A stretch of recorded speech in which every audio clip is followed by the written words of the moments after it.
Hi, this is Ben. And I'm Zach. And welcome to the Movie Vault.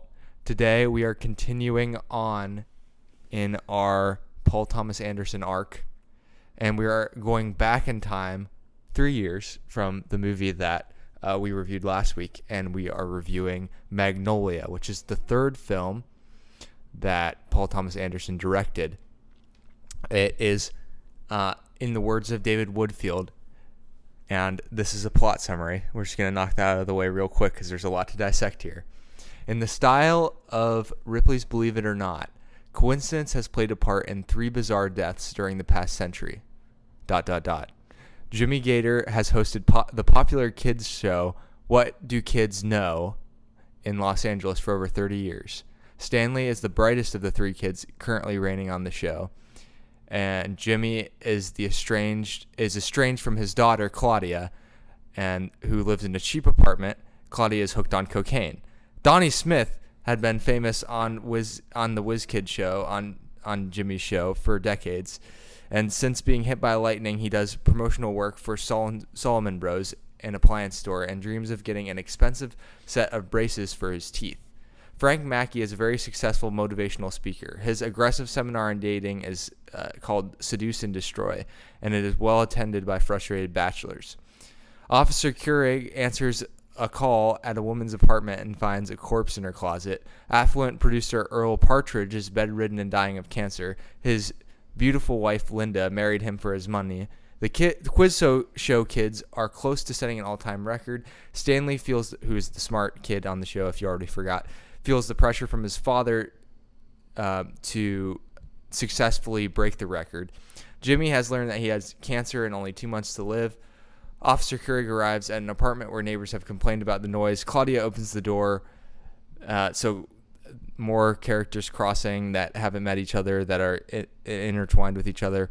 Earl asks Phil, his nurse, to contact his estranged son. The younger Partridge now uses the name Frank Mackey. Clear as mud? Yeah. That was actually not a good synopsis of this at all. It's all right. It works. It gives you the idea that there's really not a great way to summarize the plot.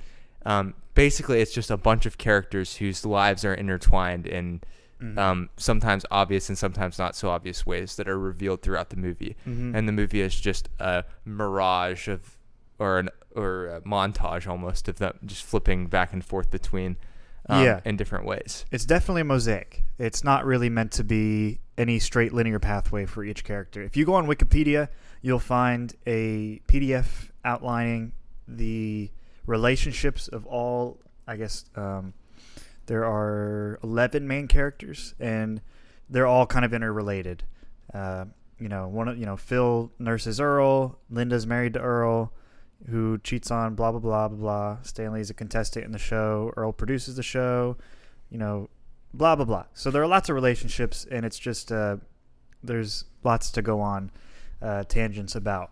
But that's not why we're here. We are here to, instead of delving into the weeds and tackling this like it's David Lynch's magnum opus, Inland Empire, we're going to talk more about the themes and kind of the what are the frogs of this episode? What are the things that cause pain in people's lives, cause them to say, is this something that happens? And then to say, oh, this is something that happens. This is PTA's, probably his magnum opus. If you think about it, it's probably the most PTA film, is what I've heard other people say.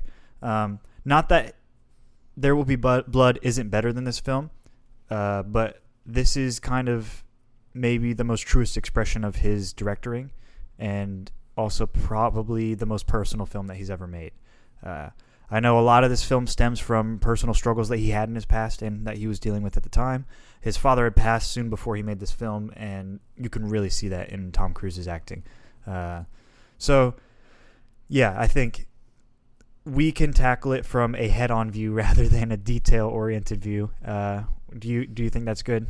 Yeah, I do think that's good. Some other things just to provide context. So I listened to an interview with PTA. He was talking a little bit about Phantom Thread, which had come out recently, but he also delved into Magnolia, and what he said was that throughout his first 2 films, he was really trying to prove himself as someone who was a player in the Hollywood industry. He was somebody who he dropped out of film school. He was a hard worker.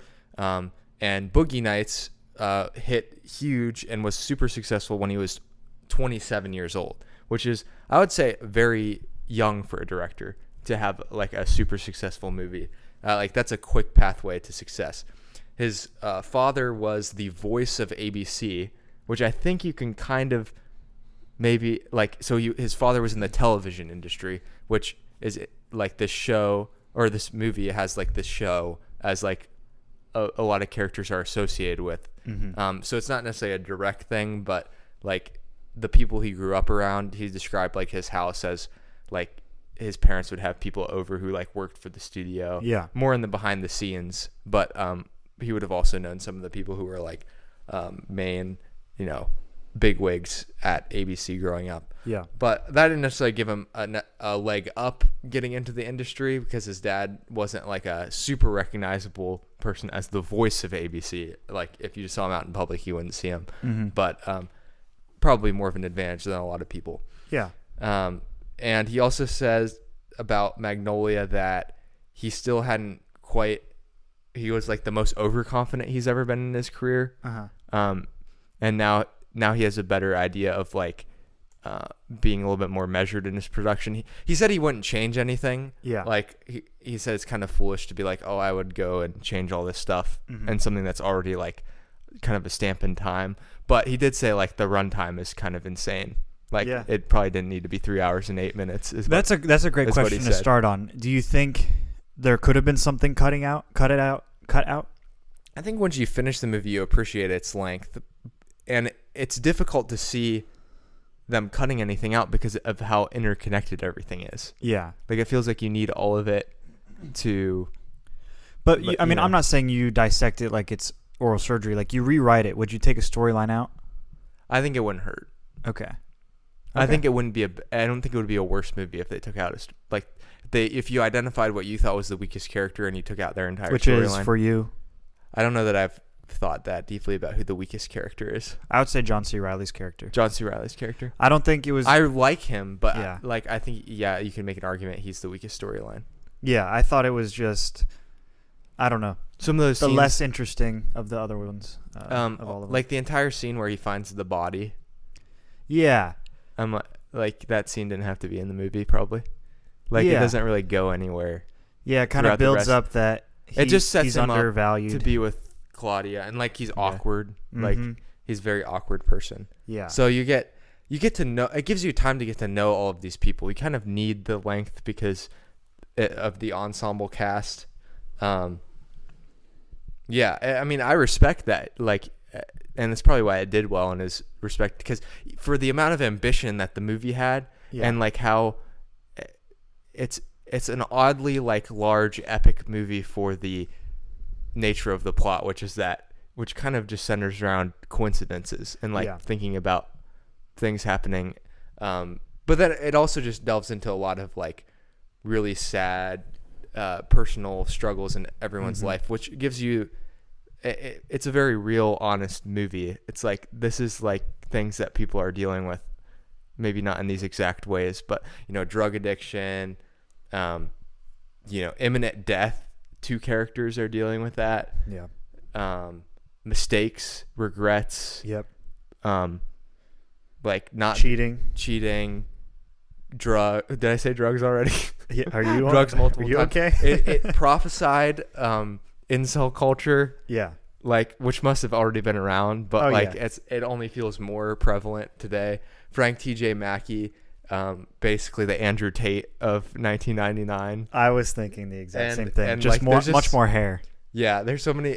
It's weird to think about how it worked back then, where like people would pay to go to conferences, but now it's all online based. You can like see all of like motivational speeches, if you want to call it that, like online in like 10-minute videos, but then they're still selling like courses and all these things, and it's essentially the same stuff. It's like, how do you have a victim mentality that everyone's manipulating you, and then learn how to manipulate them? Yeah, like that's what they're selling essentially.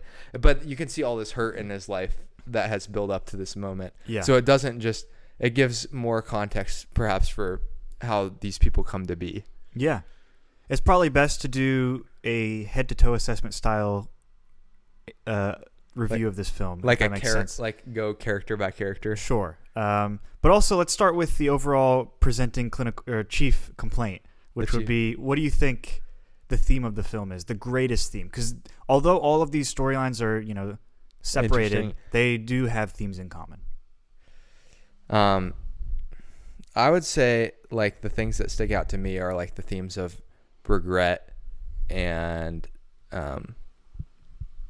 like, just regret and hurt. Yeah. And past trauma, and dealing with all of those things. There might be a better word for it, but I just think of, like, all of the characters, and some of them are, like, things have happened to them in the past that they're dealing with, like, William H. Macy's character, the quiz kid Donnie Smith, or things are currently happening to them, like the current Stanley, the current quiz kid who's a genius, or they are people who are just, like, in positions of power, but they've also done a lot of things that are bad, and now they're having to face them. Yeah, and they're facing death. Yeah. So all of those things kind of, whether they're people are wrestling with the fact that they've had bad things happen to them, and they're also like, I've made a bunch of mistakes. Yeah, and that is a hard thing. So I'll say mine in a minute, but you brought up a few good points. So you brought up that there were two sets of people in power. So that would be Earl and Jimmy Gator. Yeah, and they both have made mistakes in the past. They both have cancer, right? Or they're both dying. I don't know if Earl might not have cancer, but he's definitely dying. Yeah. And Jimmy has, like, metastasized cancer to his bones. He's definitely opportunistic, infection prone. So it's just like, I think he knows he only has so much time, and they can't change the past, right? There were allegations of Earl's wife that he had, not Earl's wife, Jimmy, that he had done things to his daughter in the past, and he has to deal with that. He also cheated on his wife, and then Earl talks about, he has this, like, 2 to 3 minute monologue with Philip Seymour Hoffman's character. I'm never going to refer to Philip Seymour Hoffman's character's names. I'm just going to say his name. I think Seymour is Hoffman. Phil so it's really easy. Well, good. I'm still going to say. Yeah, he's Phil. Say that. He's Phil Parma. So okay, great.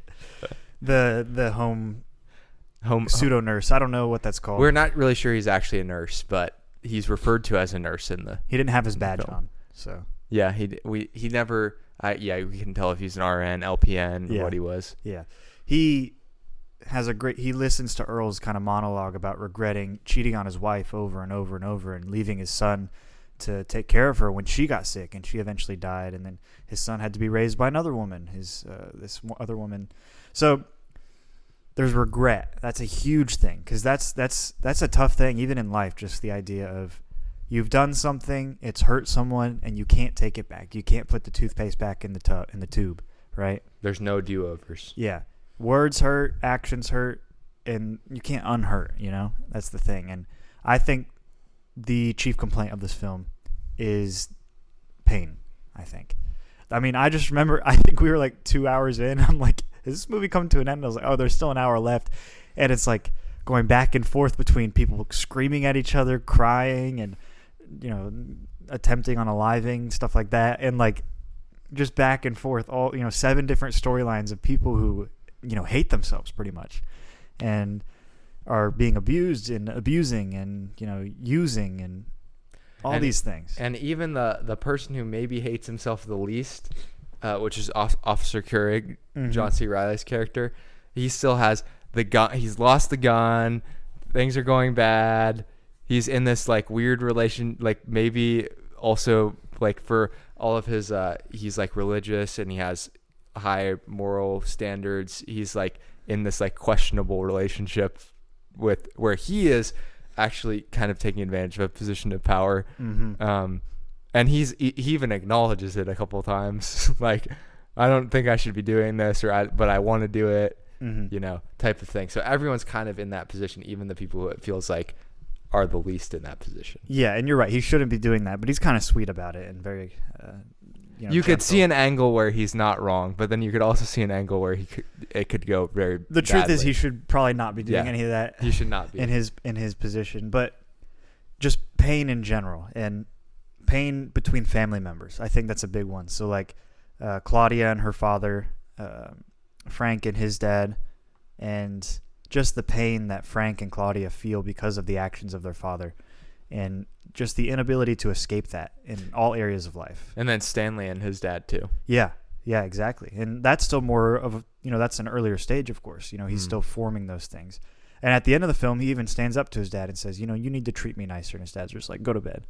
But he, Stanley is being abused by his dad pretty much. He's being used almost like in a dance mommy in fashion. You know what I mean? And he has a monologue where he's like, what? Like, I'm a freak because I know, because I have this ability answer questions, to memorize things super fast and know these things. And it's like I'm in a circus, essentially. Yeah. Like, people are not respecting me because of my abilities. They're just using me for them. Yeah. And to be honest, I would have just like peed on the floor if I were him. I thought about that a couple of times. I was like, you don't have to pee your pants. There are alternatives. Anyway, sorry. But yeah, so parental relationships, and then there are other ones like I'd say self relationships. I think Donnie, WizKid Donnie, has a terrible relationship with his maybe self image. Yeah. And just he was his identity was defined early on as this amazing prodigy, and he has those newspaper clippets of that too, and like he was famous, put on billboards, blah blah blah, and then he kind of loses that over time. And his parents also like take the money and run, essentially, which you always hear about that happening with child stars. Yeah, like the parents not spending the money well. Like Macaulay Culkin, don't know all the stories, but you hear his parents were kind of like mismanaging the money, or because these kids they have talent, but then it's like the laws and how everything works is like super weird, and they're in a vulnerable stage of their life, and how they are treated at that age leaves a big impression on how the rest of their life will go. Yeah, for sure. And that loss of identity makes him confused when he loses that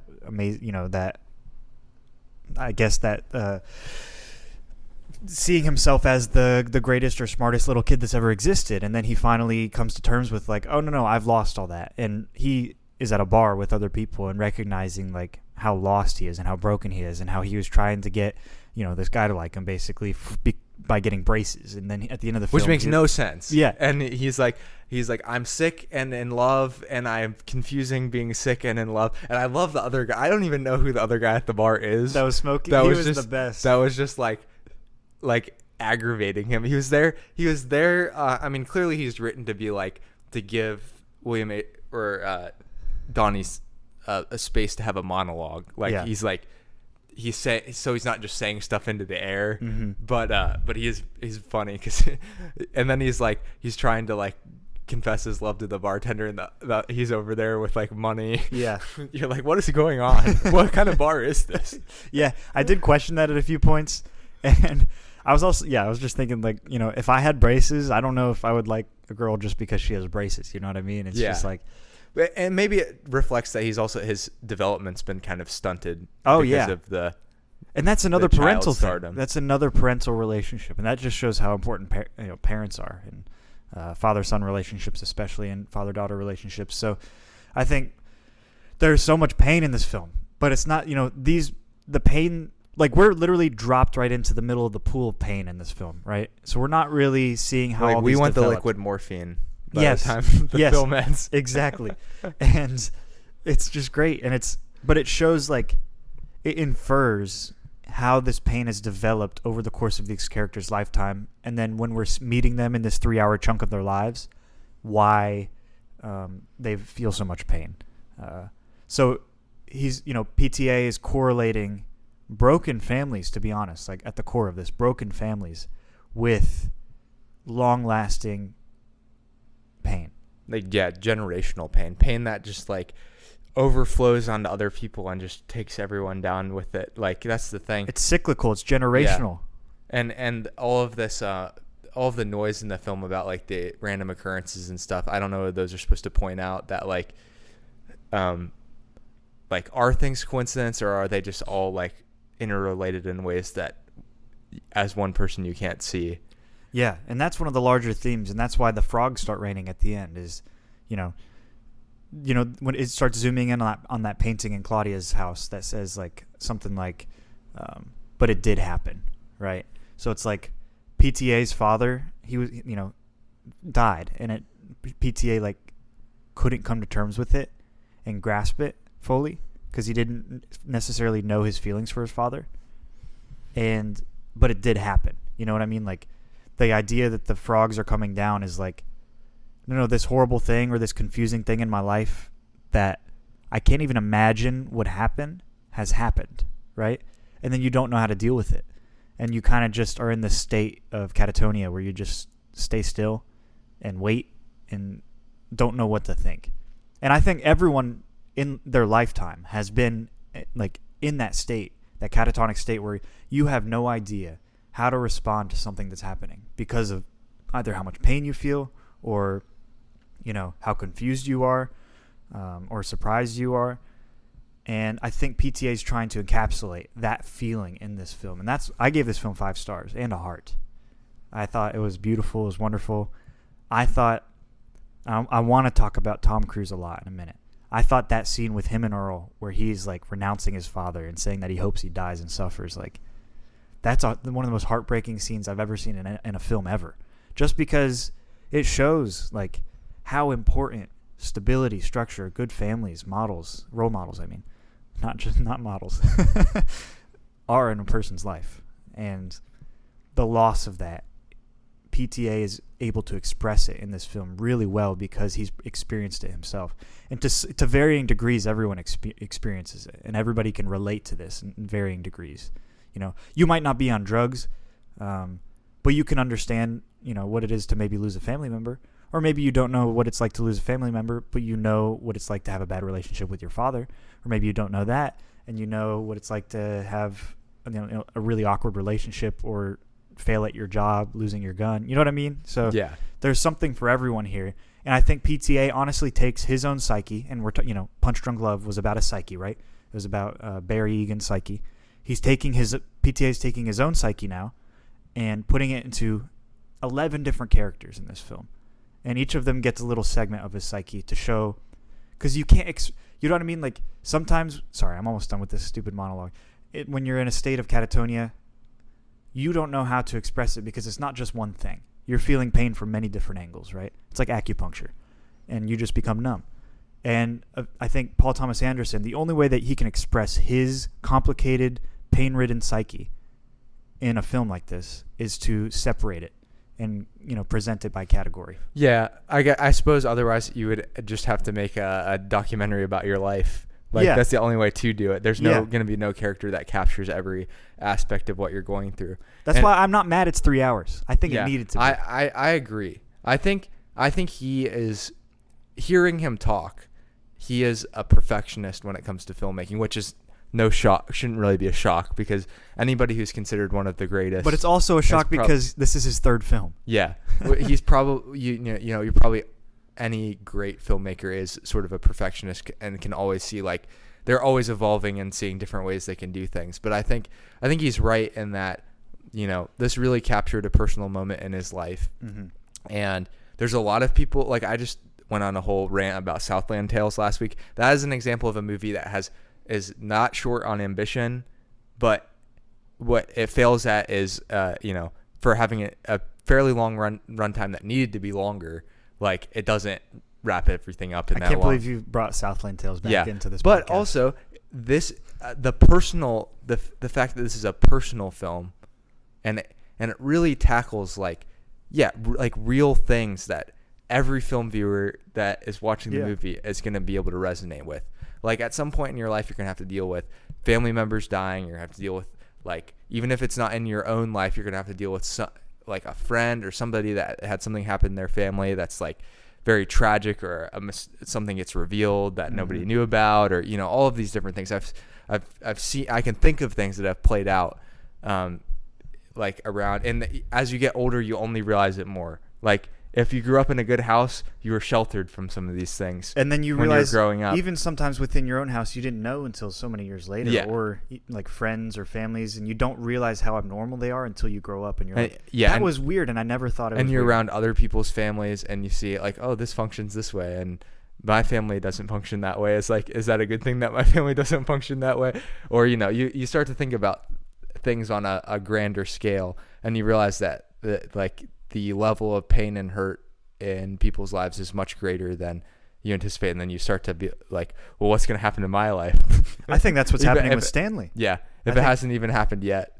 He has that revelation and confronts his dad eventually. He's like, oh yeah, my dad sucks. You know, he's forcing me to do this. Yeah, you grow up and you're like, this is my dad, and he's the greatest. And then, but at some point you might realize, wait, he's not. He's actually not. Yeah, I think the shocking point for him was like, everybody here, nobody let me go pee.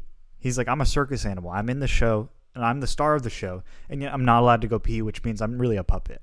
Yeah, that means if I don't have the power, then I'm not the star. And even like Linda. Julianne Moore talked about the character, and I guess she said like she doesn't know what she wants. She can't explain how she feels. She can only say everything in the most vulgar way possible. I was like, that's great, because that is basically what she does. Yep. She amplifies the cussing 20 times. She's like the antithesis of Officer Couric. Yes. Yeah, they would have not meshed well. They would not have meshed well. But it's also the story of Paul Thomas Anderson's father's wife at the time that he passed. Yeah. So that's also a personal side, and Julianne Moore's Julianne Moore's performance is just like bonkers. It like, is it's bonkers. so She's over the top. Yeah, she's all over the place. But it's perfect for the movie, in my opinion. I love that scene in the pharmacy. Yeah. Where she goes to get the stuff, and I buy these things for you. But the farm tech was making me mad too, because he was like, what kind of condition do you have to have for all this medication? Yeah, if you work in healthcare, that's horrible. I mean, if you're going to question anything, you should not do it in front of the customer either. Like, it might not be necessarily wrong to question orders, as we've seen in some news stories, that like things do get through that shouldn't. The Matthew Perry stuff. Yeah, but at the same time, there's like appropriate channels to address those things, not just like antagonizing customers that come in, or patients. Yeah. So, but that wasn't even her. Was that her medication that she was No, taking? it wasn't her. So that's the other thing. He could have just read the name on the thing. It wasn't even her medication. That's what I was confused about. Now, she might have been planning to use it, but you shouldn't assume. Well, there was a lot of medication used in this film. And she there's multiple, like you said, unaliving attempts. Yep. Quits. Like she starts her car in a closed garage and then turns it off. So she doesn't have any idea what she wants. Yeah. Philip Baker Hall's character almost kills himself before the frog hits the gun, and then he ends up dying from a fire instead. Let's set up camp here. I think. What did you think of his performance? Philip Baker Hall is. I'm so glad he met Paul Thomas Anderson, because from what I've heard, he was in Hard 8, which was the first film that Paul Thomas Anderson made. I think he was like around 23 or 24 years old when Hard 8 came out. And Philip Baker Hall had been in, he says this in this interview I listened to, that he had been in 10 movies, which Paul Thomas Anderson was like, oh my gosh, like this guy's been in 10 movies. But he was like a character actor. He was not like a lead. So PTA, who I really, after listening to him, I have a whole new admiration for him, because he just has a good way of like appreciating things that have happened, that have been like acknowledging that he's talented, but also understanding like that things worked out and he's thankful for it. And he's like, in a lot of ways, somebody like Philip Baker Hall is looking for Paul Thomas Anderson. Yeah. Not just because they have that 3-name thing. That is so Philip Seymour Hoffman. Like, it just seems to like this group of. Yep. If you're a character actor or like a indie director, having 3 names seem to be the way to go. But they like, he needed him. He would not have had like a breakout role unless it was somebody who was like hungry, like Paul Thomas Anderson, and trying to like break into the industry. Yeah. And Samuel L. Jackson and Gwyneth Paltrow and even Philip Seymour Hoffman, they were all in, and John C. Reilly were all in this like first movie. So that's, I mean, how he recruited this that cast he didn't really delve into, but I was like, it's impressive. I don't know where all these people were in their career. I know Samuel L. Jackson had just come off of Pulp Fiction, so his career was like rising fast. Yeah. And but Hard Eight wasn't like a huge financial success or anything, but it gave him an opening to work with Sundance in this thing called the Film Lab. I have no idea what that is, but that's what gave him the connections to do Boogie Nights. And Boogie Nights had been something he had been working on since he was like 16. So that makes sense. Yeah. A movie about the golden age of porn. Yeah. With a 16-year-old as the... Yeah, that makes sense. It makes sense. So when Boogie Nights was successful, what do you do next? This. And Philip Baker Hall is just... Sorry, I had to like give all that history, but he's just like the perfect character actor. He has so much, like, there's so much richness in his performance. Yeah. And the great thing about character actors, because you also... one of the... maybe the greatest of all time, Philip Seymour Hoffman.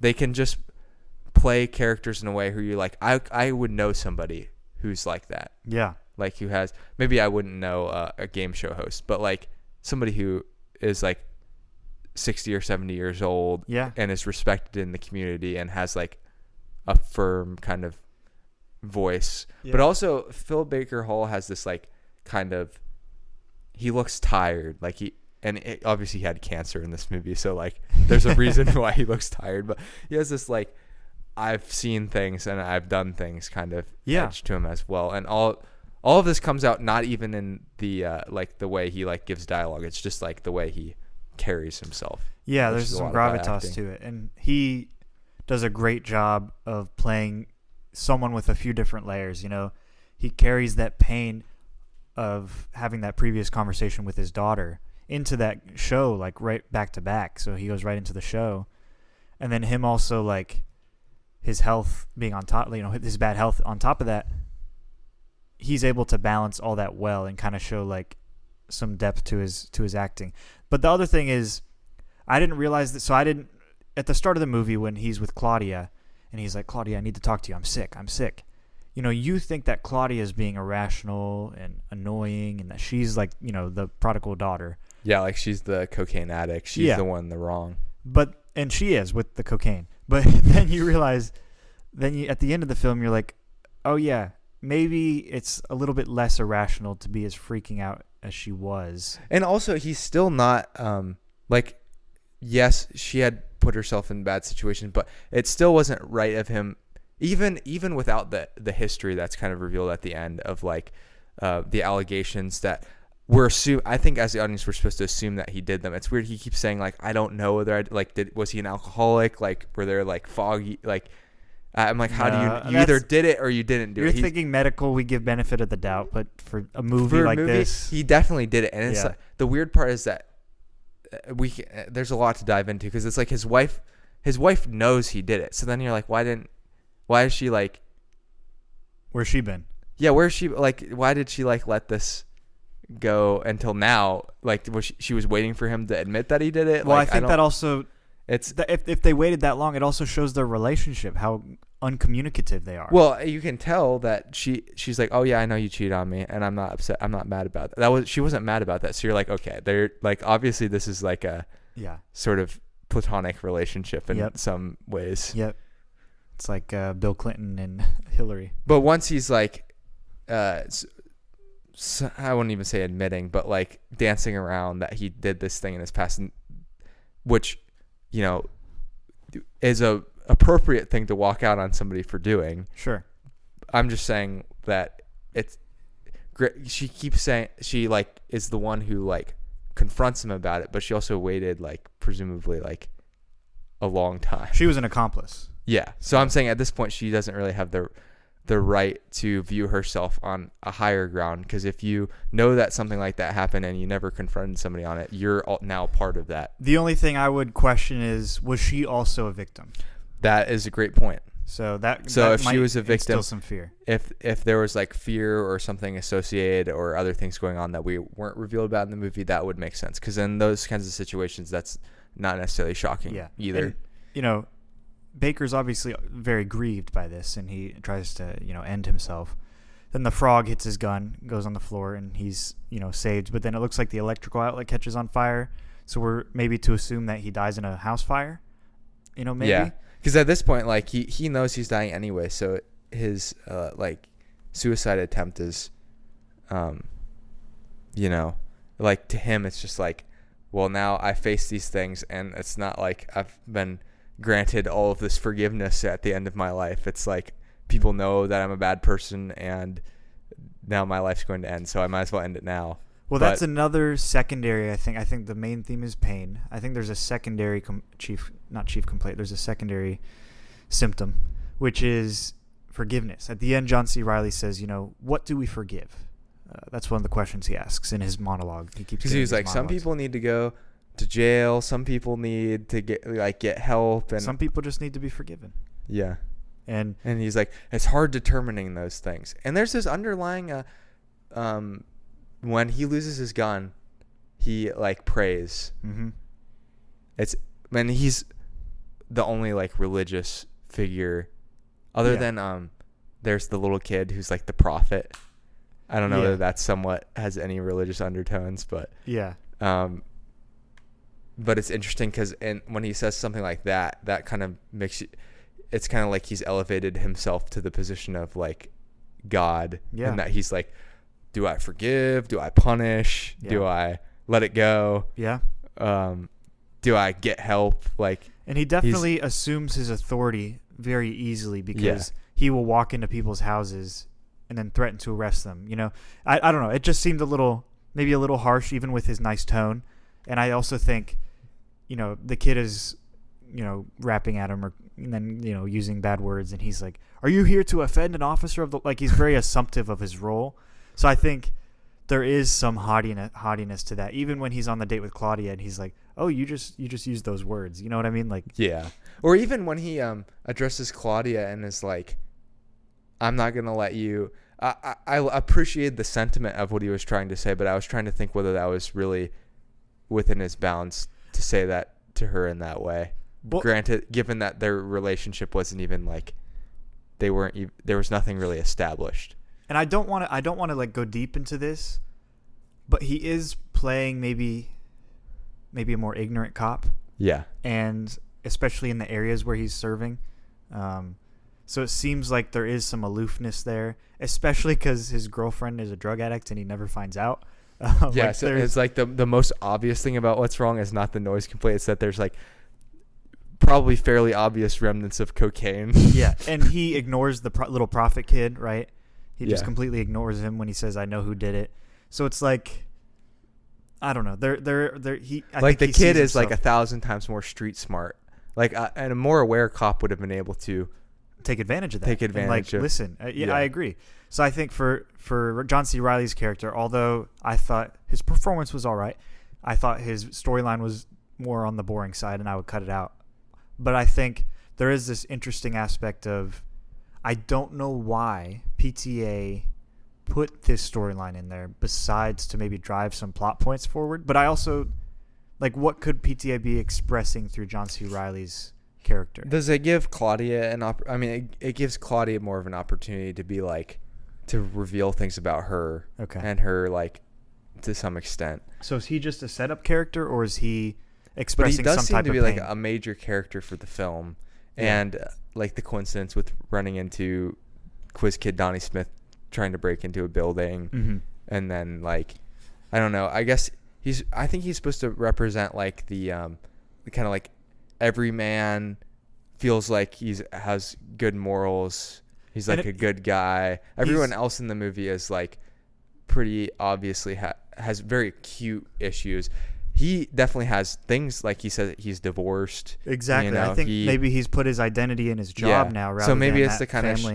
Of show even the people that you think are stable are they might be kind of ignorantly stable. Yeah. And he very easily fell for Claudia. Yeah, you see a lot of ignorance in his actions despite him having a high degree of confidence. He's not a good cop. He lost his gun. He's not a good cop. He's not. And he ignores people who have information. He's a horrible cop. And he thinks he's a great cop. Yeah. but then at the end, at one point in the film, he's like, I lost my gun. So he recognizes that. He's like, I'm the embarrassment of the department. Yeah. So And he really is. So I think maybe it's like an maybe PTA is trying to express some type of insecurity.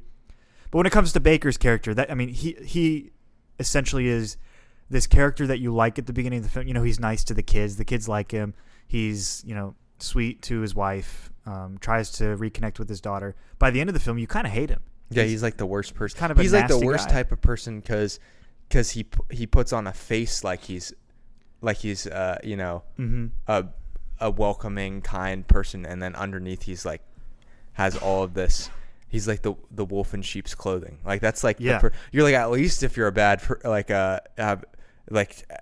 be that person who's just Mm-hmm. like people know Yeah. what you're about, which is like be doing evil things. Yeah. Like the people who are like doing evil things in secret are like the scariest people. Yeah. And he assumes this like almost grandpa relationship with people, and isn't that stereotype. It doesn't fulfill it well. So anyway, yeah. And for the sake of time, I would love to go into Tom Cruise's storyline. Yeah, but I think this is probably what people would remember most about the movie. Yeah. Is Tom Cruise's performance. And actually, I had watched this movie 4 years ago, something like that. And it was a very significant movie, and like I was like really getting into watching movies, and I watched this, and I was like, oh my, like you can do that? You can like do this like crazy multiple storylines thing? I don't think I'd ever seen a movie like it. Yeah. I don't know if there's still very many comparable movies, but and Cruise's performance specifically when he's on stage stuck with me. But like now that I've watched the movie, I was like, he was actually more involved than I remember. And like you said, that moment at the bedside and like even building up to it, and he's like, do not let the dogs. Yep. He has like clearly has all of these like he has like a complex where he wants to be in control. Yep. And he's like, I'm not gonna cry because it's just like. Mm-hmm. And his interview too is a hard one because he just shuts down like a 7-year-old. I've had conversations with people where I tell them a hard truth or question something about their life, and they just shut down completely. Grown adults, and it's sad to see that. But his emotional development has been stunted. He hasn't matured because of that lack of fathership, even his mother being gone. And I think this is like the prime example of. This is my least favorite phrase to use. So please, I'm not using it in the way that the culture uses it, but toxic masculinity, okay? The word that phrase, I'm only going to say it once, okay? And his lack of a good, supportive, caring, nurturing father, who also disciplined, has brought about this heinous son because he saw how horribly his father treated, his mother and himself. He doesn't even realize that like the thing that he is propelling into society is that exact same framework, right? That his father did. Like, we're going to treat women horribly the same way that my father treated my mom. But he doesn't connect that, right? Yeah, he's just he hasn't probably even considered children in any of the scenarios that he's talking about. But you're right. He is he's basically saying it's a use or be used world. So you might as well be the person who's using. Yeah. Like but he doesn't realize people. that's the same mindset his father had, that Earl had. So. And he can't come to grips with or forgive his father. So you just see that it will be eventually probably a perpetual, like he'll have that relationship with his son or daughter. And he probably has multiple sons. It's sad, but he I mean, just some of the things, like, I'm not going to say what he said, but like some of his catchphrases were just disgusting. But he was so blunt and like, what is it? He had a chapter title that was like, I started laughing when I saw it but it's so true that this is what these kind of people try to teach you. It's like how to be nice so that you can like get something out of someone. I forget. There was one part where he's like set an empathy trap or something like that. Yeah. Actually, platonic friendships with women are very helpful for setting jealousy traps. And you're like, yes, like these people, they will tell you to do these things that are just like super obvious. They're not even hiding that they're like manipulative tactics. But and you'll hear these people talk, and you're like, did they even like all they talk about is how bad women are. You're like, did they even like? But the whole get is that it's supposed to help you get women. It doesn't like. It's like, but you hate women. Like it just doesn't. It doesn't make sense. Yeah, but I mean, it's like Pokemon. It's not. They don't see them any more than that. Yeah, they just see them as something to be used and then discarded. Yeah. And it's a very cringy character to play. Yeah, but he plays it so well, and he never plays characters like this. Yeah, that's you hate this character right away, but then later on you still hate him, but you empathize with him a little bit. Just a little bit, yeah. Yeah. I don't even know how I got to that point. Because again, what you don't see in these people, and they don't let you see it, is these past things that have happened to them that have probably, they think they found a solution in their life. That's the thing about people like Frank Mackey. He thinks that this is like he's solved everything. Like there's this equation and he's figured it out. He's like realized. Yeah. So that's why he shuts down when somebody starts to like pick at these questions, because it reveals that his framework could be wrong and that he doesn't have everything figured out. And that's like what he's the most afraid of at this point in his life. But obviously there's something still within him that's like needs to deal with his father, because he does still end up going to see him. And he, I'm not sure like what the best thing to do in that scenario is, because I don't know. Maybe don't tell people that he's dead, at least. Yeah. That's a lie. Well, I'm like, should he have gone and seen him? Like, was that the healthiest thing to do? Is it like, if you I don't think that this will happen with me and my father, fortunately. But like if you have like unresolved conflict and you like, this would be a relatively rare circumstance, but it could happen. It depends. And, like he was never close and then with you his have father. A chance to like air out your grievances, but then also in this situation, like the other person, they're not talking back to you. Like they may understand what you're saying, but like he had taken the morphine at this point and was not like really responsive. So like you're just essentially talking to a corpse.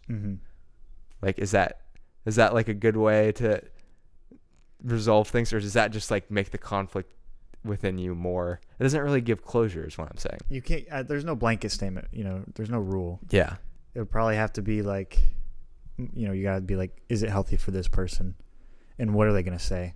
Yeah. And have they forgiven them? And in this case, he has not forgiven them. So probably no. So probably not for I almost called him Anthony Mackie, for Frank Mackie. Frank Mackie, yeah. Yeah. I agree. I think. Do you think Tom Cruise's character is the best character in the movie, or is he just the best performance in the movie, or neither? I think both. I think he's the best. He's the most interesting character, right? Every time he's on screen, you're really listening to what he has to say. Yeah. Some of these other people, you can let your mind can drift a little bit. And he is the most potent storyline, just because it's the most heartbreaking, and he uses the most vulgar words. Yeah, I would say it's him and then Quiz Kid Donnie Smith, in my opinion. Yeah. In different ways. They're both actually very pathetic people. Yes. But like in very different ways. One's like a confident pathetic, and the other one's like an unconfident pathetic. Yep. And I don't even know if I want to say, yes, I will.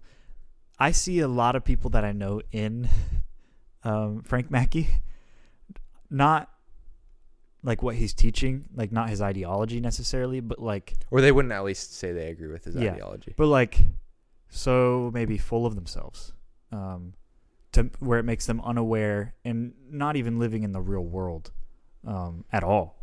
And I think that just made him ultra interesting. And Tom Cruise gets lost in this character. When I think of Tom Cruise, I don't even think of this performance right now. Like when I was thinking about that the other day. He's not Tom Cruise. No. That's the thing. In a lot of movies, Tom Cruise is Tom Cruise. Yeah. Playing a character. In this movie, it's like he's Frank Mackey. He's not Tom Cruise. And this is the best performance I've seen of Tom Cruise. I think it's probably, without having seen all of his movie, I think it's Tom Cruise's best performance ever. And yeah, you just lose him. We're like, I don't know where Tom Cruise is when he's in this. When he takes his shirt, he's in his underwear and he's like barking. I don't know. Like it's just when he does that. I hate. And then did you notice he did that and she was like, "Well, be a good boy," and he like respond. I was like, that is weird. Like there's some weird going on there. I was like, I don't even, like maybe it's not something to necessarily unpack, but it was just like I felt like the dynamic was like off of what he was preaching. I was like, now he's like letting this woman dictate control over him. Yep. And he's like okay with that. I was like in that like Yep. brief interaction, I was like, this is so I don't know what's going on here. At that too. Yeah. And just the way that he treated the woman too. I mean, he treated her very badly. And she was professional. She was. And I think he just kept talking about himself, and she's like, okay, all right, let's get started. It was so awkward, and she did really well as well. But digging into his family history, like, that's the only way. This storyline was the only way that you could dig into a character like that, right? You have someone sleuthing about his background, the lies that he has, and then, having to actually face to face come up to someone from your past to deal with them. So I mean, yeah, just powerful stuff. And like you said, at the bedside, him, saying that he wants his father to die, saying that he hopes that he suffers for all that he's done, cursing him out, just like crying and saying like, I'm not going to cry, and then crying as he says that, and showing just so much vulnerability, not on purpose. And he doesn't think he is, because he thinks he's like being the coolest guy ever by like saying mean things to his dad, but he can't help it. Like it seems like when he was on the couch and he was laying down, and Philip Seymour Hoffman, Phil, comes up to him and like says, hey, your dad's wife is on the phone. He's like in tears, right? So it's like, it seems like at that point he just kind of let go of this fake character he's been playing all these years.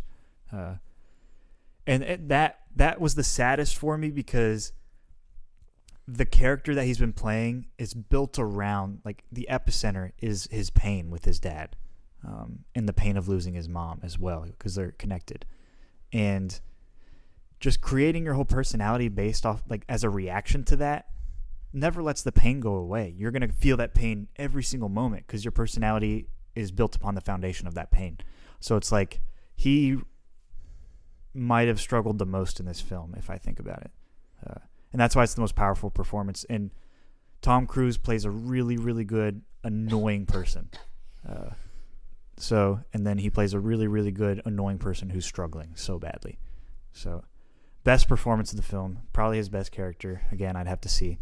Anyway. There's like really subtle things that he does too. Like, there's this character, Jeff, but it's spelled like, how they can spell Jeff, like Joff, Geo, and he like mispronounces the name. He's like Joff. Yeah, I was like, that's not. I'm pretty sure that's just Jeff. Yep. It's just spelled weirdly. I was like, that's like such a subtle thing. He does that so when he's on stage and he's talking. Sometimes he like mispronounced words, and he like would correct himself. Yeah, and then he would go on this whole rant, and he'd be like, but actually no, like. Yeah. Yep. And he was like, he's so I don't know what the word is, but it's like almost a rhythmic, hypnotizing, like theatrical. It's like a motivational conference, but it's also a show. Yeah. And also that can put me on a whole nother rant about I just think the whole concept of motivational speakers or people who are, because you could apply this also not to just the like incel, like when it's related to like trying to get women, but there's also like interrelated and sometimes separate, but like a different thing is like there's this whole epidemic of like entrepreneur motivational speaker types who like talk like this. They like get in your face. They're like, you need to get up and grind and like do all this stuff. And then most of the time, if you do even just a little bit of research into those people, there's like very sketchy things going on in their business life that have allowed them to make the amount of money they're telling you that they've made. Yeah, they're always of a sexual nature, and sometimes they're just like tax evasion and like like not really exciting stuff, but like it makes sense. or they like there's one particular guy. Maybe I should just say his name because he's not gonna care. He's not gonna listen to this. His name's Andy Elliott, and he's like he got his start as a car salesman. Okay. Anyway, he got wrapped up in whatever, he speaks like he's like the best salesman of all time. But if you dig into his past, you realize like he was involved in like some sort of illegal operation with the car dealer that he worked with, and he had a plea deal that he like ratted everyone else out, and so he got out of like being punished for it, and now he's like doing this motivational speaker thing, and he's like very aggressive. He's very like yell at people, like it's almost like drill sergeant type, but it's for like sales, Interesting. And it's a little, gives you a little bit of multi-level marketing vibes. Yeah. It's all ironic because Tom Cruise is a Scientologist. Yeah. Which is like also sort of this like multi-level marketing. Yeah. It's more secretive, but anyway, so all of this is like wrapped up. I just feel like that particular aspect of the film, it was so interesting that he honed in on it because it's become even more of like a problem. Like people get roped into these things because of pain and because they think that like doing the stuff that these speakers are saying will solve their problems, and like having money or having lots of women or like any of these or both or something else will solve the pain that they're feeling. And they're just jumping from thing to thing, and when that doesn't work out, they'll jump to something else. Or like masterclass. Or like being a film director will solve my pain, or having a successful movie podcast will solve all the problems I have in my life. Yeah, maybe. So he did not win Best Supporting Actor. Really? Who won? It was awarded to, I was about to say Kevin Spacey. Kevin Spacey won Best Actor in the leading role, but it was Michael Caine in The Cider House Rules. I've heard of that movie. Which is a little bit of a disappointment because I think Tom Cruise deserves something here. I think he won at Toronto. I'm guessing Michael Caine, like the legacy of him probably didn't hurt. It's like a Jamie Lee Curtis Sometimes award. It feels like with the Oscars, if somebody hasn't won an Oscar for a long time and they're up for a nomination, it like really helps them. Like they're not always giving it to the person who gave the best performance. Yeah, I agree with you. He did win at the Blockbuster Television Awards. So that was probably a big deal in 1999. Yeah, something. But other than that, I mean, just a few awards here and there for smaller ones. Amy Mann did a lot of, I've never heard of her, but apparently she's a singer-songwriter, and she did a lot of the like songs that had like lyrics in this movie that were kind of like the indie vibe. That everybody was singing? Yeah, I was wondering if it was Fiona Apple, but I don't know if this was after their breakup. But it also didn't sound like Fiona Apple, so she has a lot more. You would know if it was Fiona Apple, but that was interesting. Yeah, he won something. He won the Golden Bear Award at the Berlin International Film Festival. Paul Thomas Anderson did, and Cruise won Best Supporting Actor at the Chicago Film Critics Association Awards. I'm sure that's hanging up on his wall. Yeah, I mean, and like there's lots of awards that this was nominated for. According to Wikipedia, I thought this was funny. But we both actually gave this movie 5 stars. Yeah, all right. And I had given it 4.5 originally, but I think after watching it again and just like thinking about this movie was, again, like I said, influential on like the fact that I like got interested in movies in the first place, and then also like. I think now that I'm older, not by a whole lot, but by a little bit, like it only resonates more. It like feels like a movie that will only resonate more the older you get. Yeah. Yeah. And yeah, I guess it's been regarded by many sources as the greatest movie of all time, or one of the greatest movies of all time. Yeah. Now getting into the larger themes, there's one last umbrella statement that we should address. So the frogs falling from the sky. So Exodus 8:2 says, "And if you refuse these and let them go, behold, I will smite all thy brothers with frogs." Right before John C. Reilly sees that first frog hit his window and its guts burst out, he drives by a store that says, "All must go, 75% off sale." So it's definitely a reference to this verse. And what is it with PTA and Quentin Tarantino both liking Ezekiel? Yep. Although QT. Well, this is Exodus. QT. Oh, is Exodus? Yeah. Why did I just conflated the E's together? But the Ezekiel was the Old Testament. It was a made up verse, so it doesn't really count. Yeah. He makes up an entire Bible verse in Pulp Fiction, but it has some ties. The thing is, the little prophet kid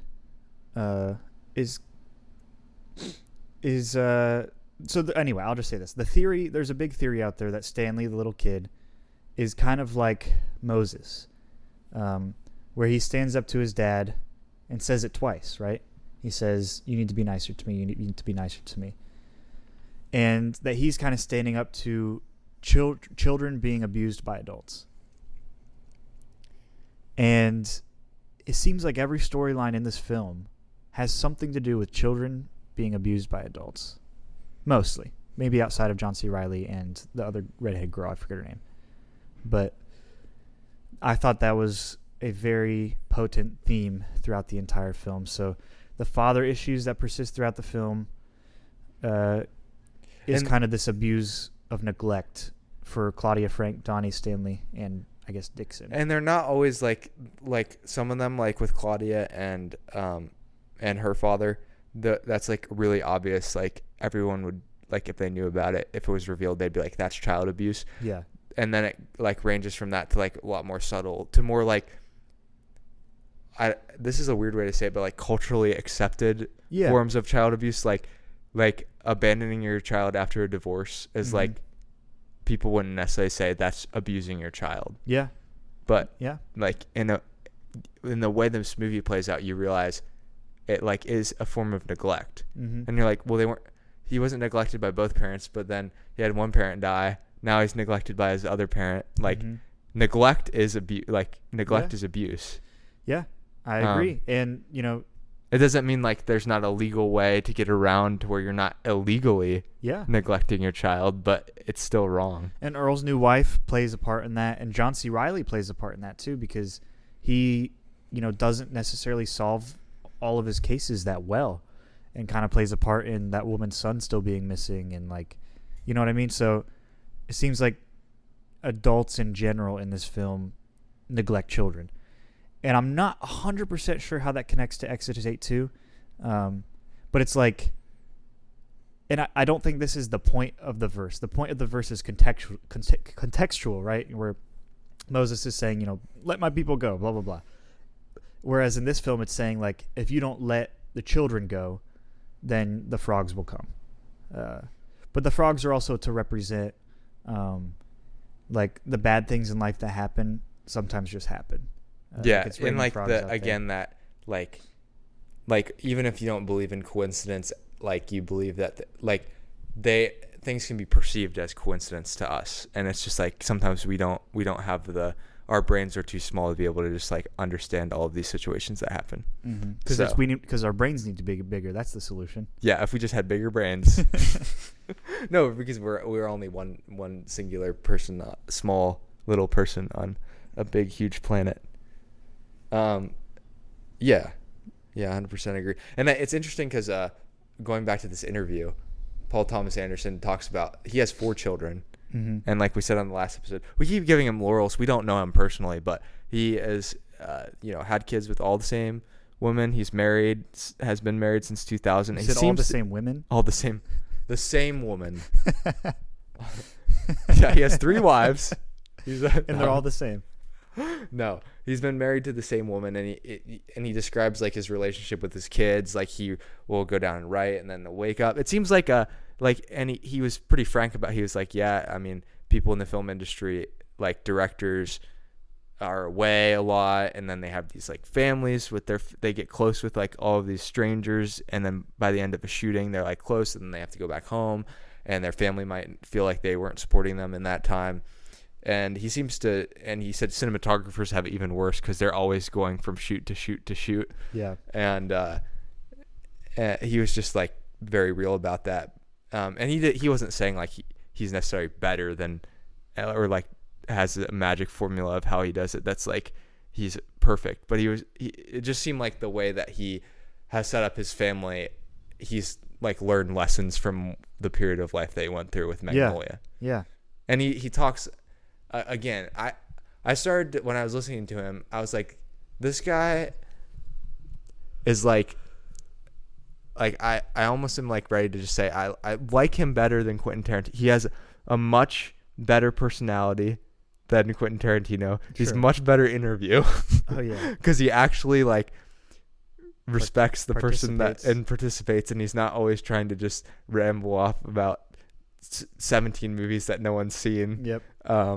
He appreciates movies, but it's not like you feel like there's more It just feels The like apex of Tarantino's life is movies, whereas Paul Thomas Anderson uses his movies as outlets to show the apex of his life. Yes, which is outside of he movies. says, this is the only thing I've ever wanted to do with my life. It's still the only thing I ever want to do. I'm going to do it until I die, as long as I can, until somebody tells me you're not allowed to make a movie anymore. Yeah. Like, he's going to do it. And he like, and he has these, like, he has appreciation for stuff. Like, he loved Adam Sandler movies. Yeah. Like, a lot of cinephiles would be like, oh, I don't want to watch Adam Sandler. Yeah. So he doesn't, maybe what I'm trying to get at is he doesn't seem like he's above anything. Yeah.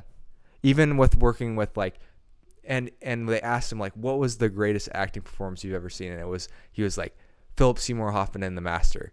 And he talked about Daniel Day-Lewis in There Will Be Blood. And maybe I should, and we'll talk about this more next week, but he was like, it was just so amazing to sit there and just be like, and just watch him work. And it wasn't about Paul Thomas Anderson. It was about all the people he's working for. And these interviewers were asking him questions like, do you know that, like, people think of you as one of the greatest? And he kind of just, like, shoves that off and is like, yeah, I've gotten to work with a lot of great people. Like, I feel like I've learned a lot of things. Like, I'm confident in my craft, but he's never, like, he doesn't talk like, and I would say the same thing about Scorsese too. Like, they talk like a good physician. Like, they know they're good. They are confident in their job, but it hasn't caused them to have an ego about things that are necessarily outside of their craft. Sure. And they stay in their lane. They stay in their lane, and they're not. And directors being behind the camera, their personality isn't always, like, seeking the spotlight to begin with. Yeah. And they're very real. He's like, people still ask me, like, I can't, there's not like a blank check sitting there. I have to go tell them what the movie is. He's like, they always want to know how long it's going to be. Because he's like, I have a bad reputation. That's funny.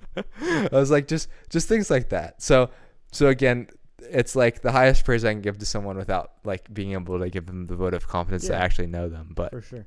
I was just very impressed. Good.